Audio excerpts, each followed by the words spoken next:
Hi, this is Gil Robles, and once again, I am late. It is Saturday, and I am posting a video. I had really meant to do this on Friday. It really is for reasons beyond my control, by the way. I'm having trouble with the software initially, and now, I'm sidelined because of a bad back and still having to do work my 9 to 5 and other stuff and so forth. But I am definitely going to get this right and get back onto making Friday the time that I do post these videos. I like doing it on Friday. I think it's a good time for it. But here I am. I am painting on Sketchbook. And this is going to be a little bit different because what happens is that a little while ago, I went from the paid version of Sketchbook to purchasing the subscription version, which is different, obviously, or as can be expected, because it is more updated. I figured if I was going to be making these videos using this software, I would be better off using the more current version of the software. So this is Sketchbook. I love to paint on Sketchbook. And one of the things I like about it, I think Sketchbook is a great software for those of us who come from a traditional art background and want to work in digital or want to explore digital, but there's so many choices. And it's also, I think, when you come from a traditional background, you really don't want anything that's too techy. Where I think Sketchbook, you don't have to know a lot. It does serve you a great deal if you learn more of the more of the digital side of the software in terms of the techie stuff and creating your own brushes and learning about different things. There are certain things that you need to learn, but I'm going to get into that later and get into what you would need to have in order to really exploit the software. It's not too much. But right now, what I wanted to do is explain some of these new brushes. Really, my go to brush is the brush I'm going to open up with over here, which is the synthetic coarse angular brush. That was a brush that they had in Sketchbook Pro. It's right underneath the eraser here, or right next to, it's sandwiched in between these erasers. And it was my go-to brush in Sketchbook Pro. It was the brush I used the most. And right here, you see when you put it down, it's loaded with paint, and then it tapers off pretty much like a real brush stroke. You start off loaded with paint, and then it tapers off, and you run out of paint, and you got to dip it back into the paint again.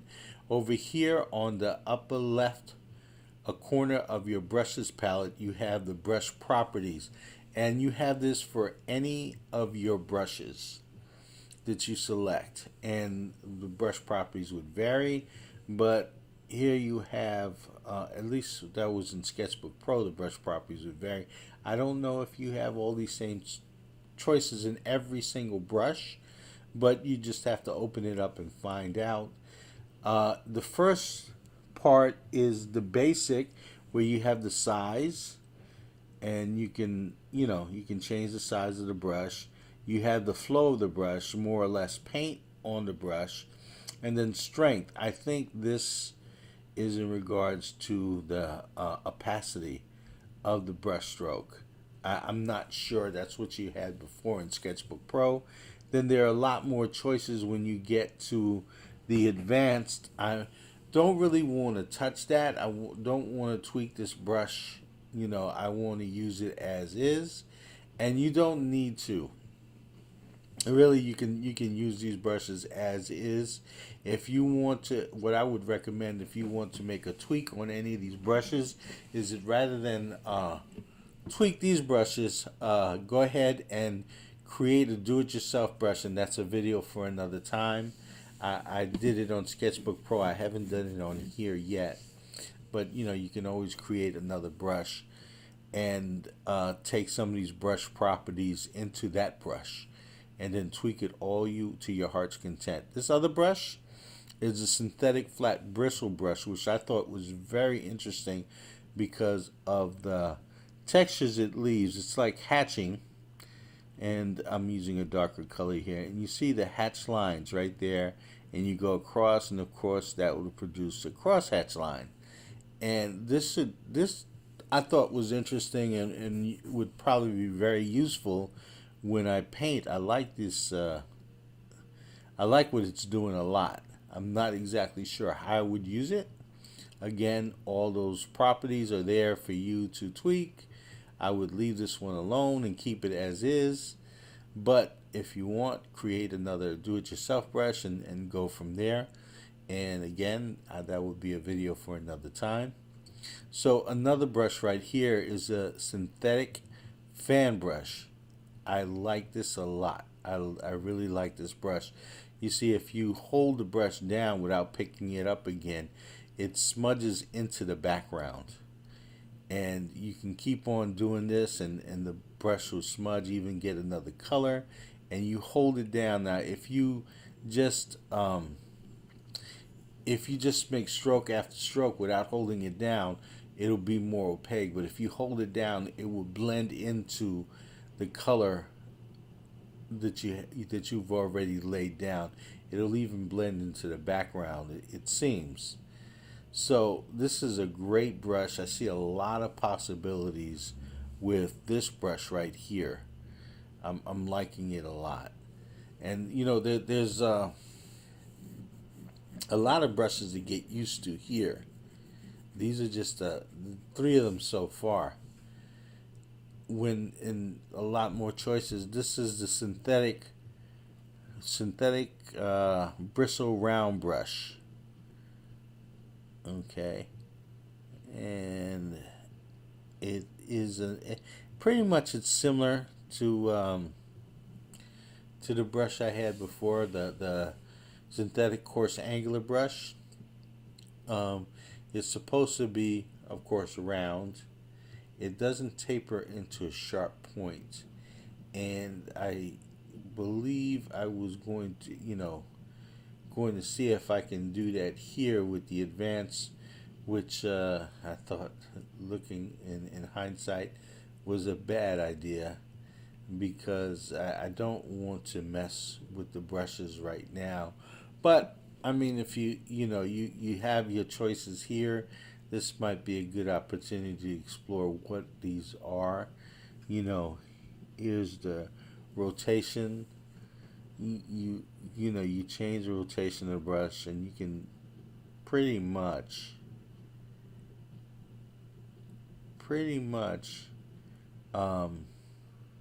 see what it does and keep the window open. You can always move back if you don't like what you do.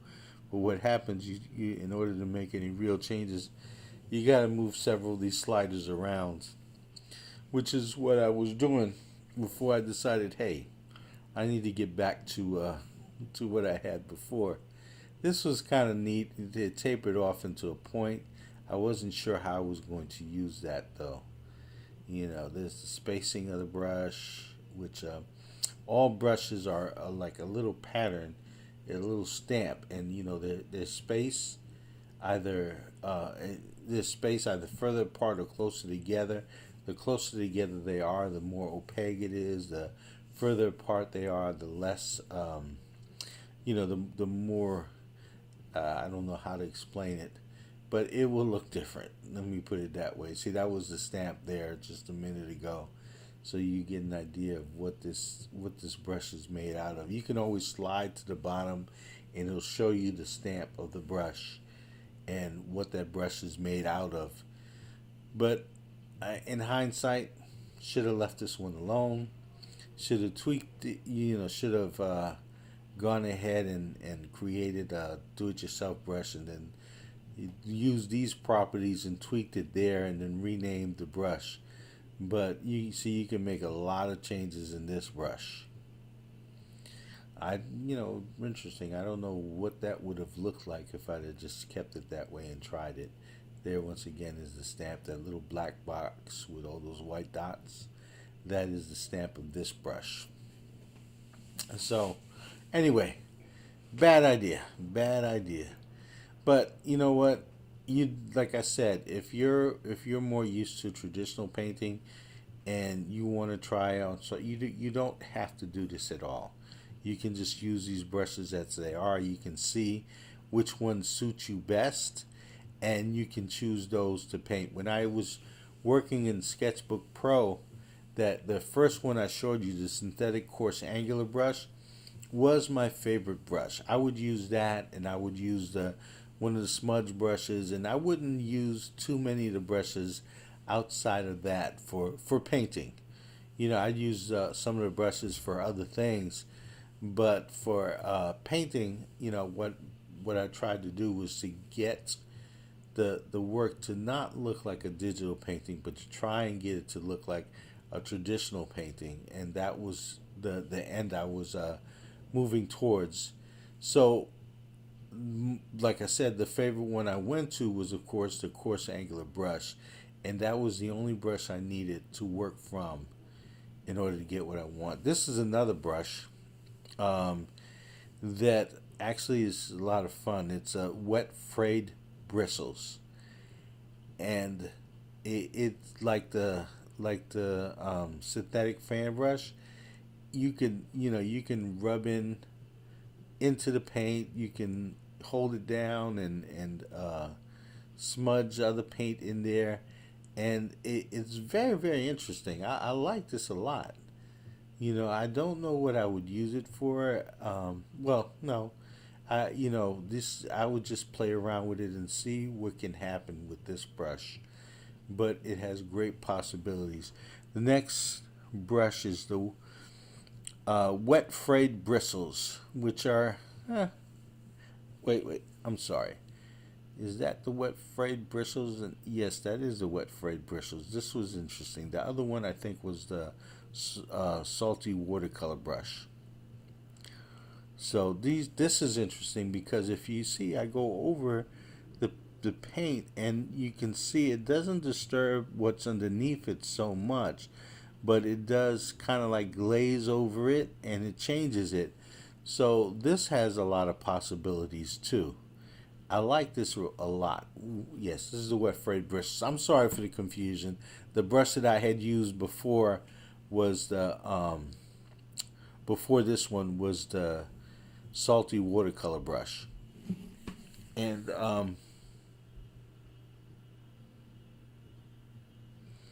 not sure what this one was. This was the bleeding watercolor brush. That's what it says in the brush properties. Duh. Okay. So I'm actually narrating after I've done all of this. So, and of course this is the smudge brush, which does exactly what it's supposed to do and kind of smudge everything and blends everything all together, which is of course useful. So it's very simple, very straightforward, and it has the properties you can change as far as strength and size and so forth. So, and on the left was where I tested some of these brushes previously while I was painting this.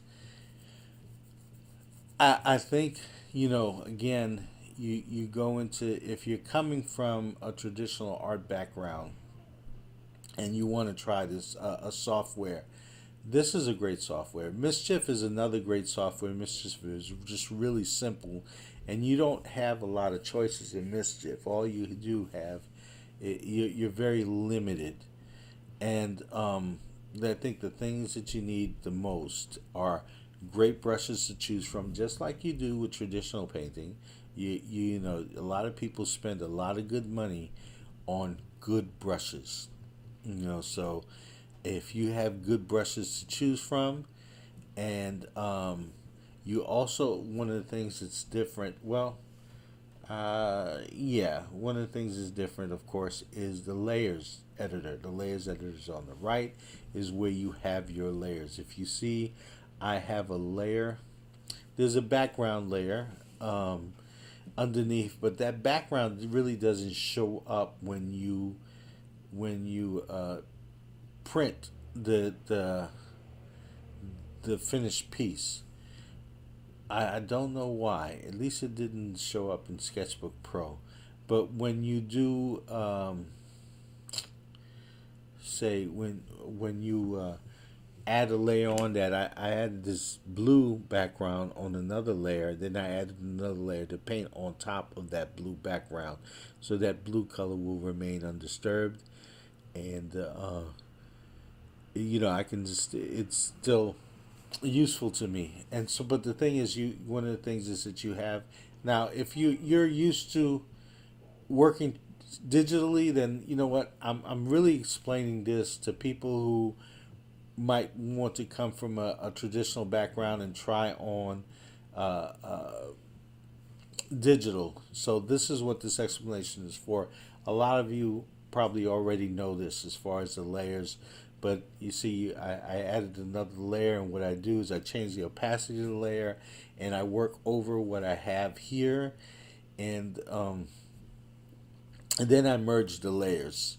So, but there are a lot of things, and then there you can get into the layer properties, which I do when I do my illustration work, and I might choose properties like multiply and so forth, which of course you don't have to. There's a lot you can do before you start getting into that. You don't even really have to use it at all. To really, it would be helpful to learn these things, but I think one of the things is with digital. Now, I was hesitant a long time ago with digital, and I noticed that a lot of my friends who come from the same background I do, even now, are hesitant to work in digital, and some see it as cheating, which I don't see how. It's just another medium, really. I mean, if you want to talk about cheating, you can cheat using traditional materials. You can cheat in so many ways, and there's so many illustrators to do.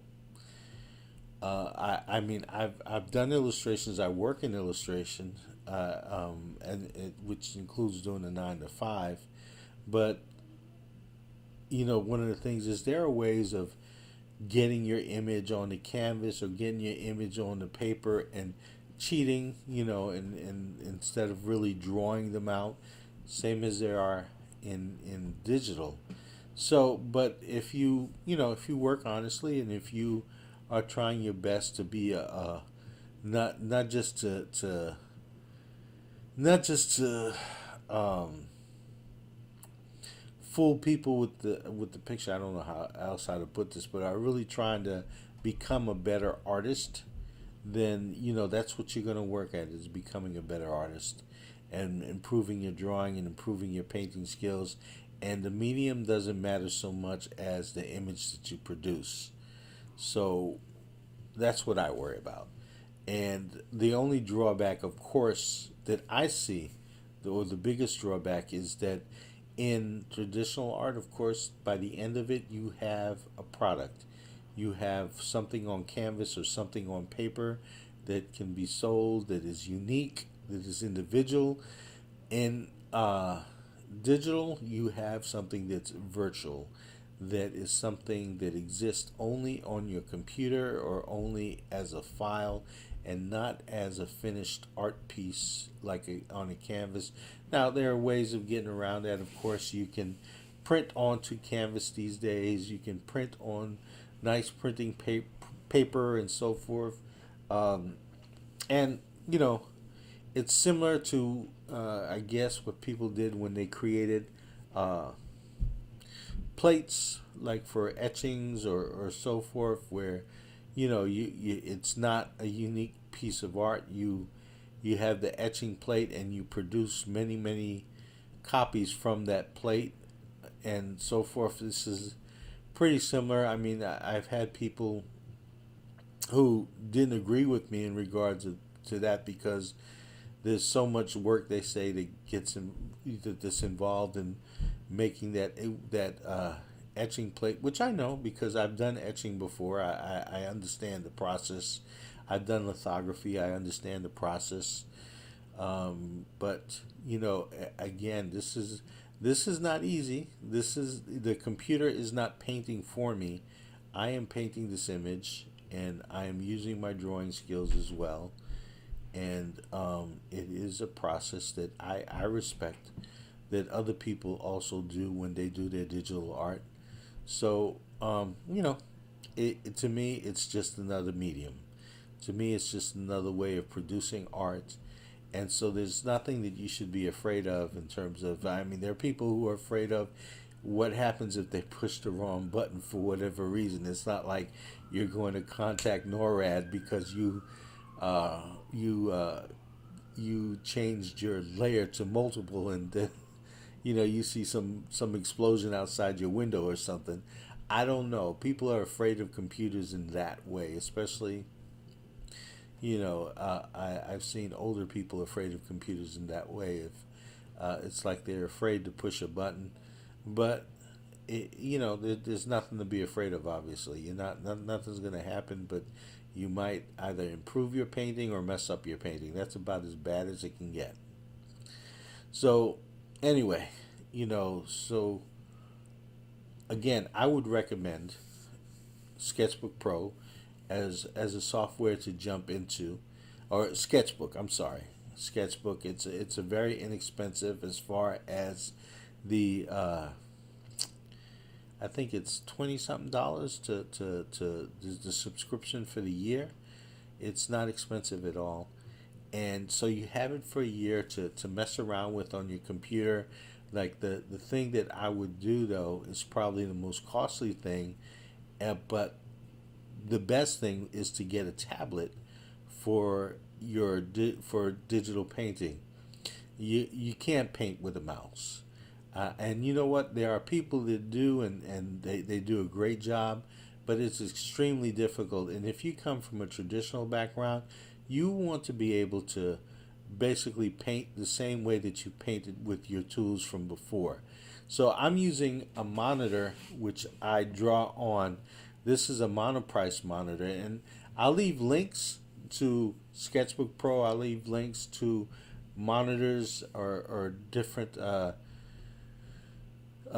different tablets that I think would be useful. Now there's also tablets that you're not drawing on a monitor, but you're drawing on a tablet that you're able to use by hooking it onto your computer and draw with a pen, kind of to the side. But you have to look at the tablet and you have to look at the monitor, and it takes a little bit of getting used to. I would recommend getting a monitor like a Wacom or this monoprice here, which is much cheaper than a Wacom, and to me is just as good. I've had a Wacom tablet. I had a Cintiq, which is the same thing where I drew on a monitor. You have the Cintiq Companion now. You have so many different versions of Wacom. Then you had the Wacom tablets, which are great. You have very inexpensive ones like the Bamboo, which doesn't. I mean, it gets the job done. There's nothing bad about it. So, anything that helps you get the job done, you don't want to spend a lot of money on. You just want to get to learn. That's great. If you have the money to spend, then I would get a Wacom or like this monoprice, which is much, much cheaper than a Wacom, and it does the job. And I'm showing you close up what the painting looks like, and this is the finish. I hope you enjoyed this demo, and I hope you would try digital art and that this works out for you. Please feel free to leave any comments. Thank you very much for watching the video. Bye-bye.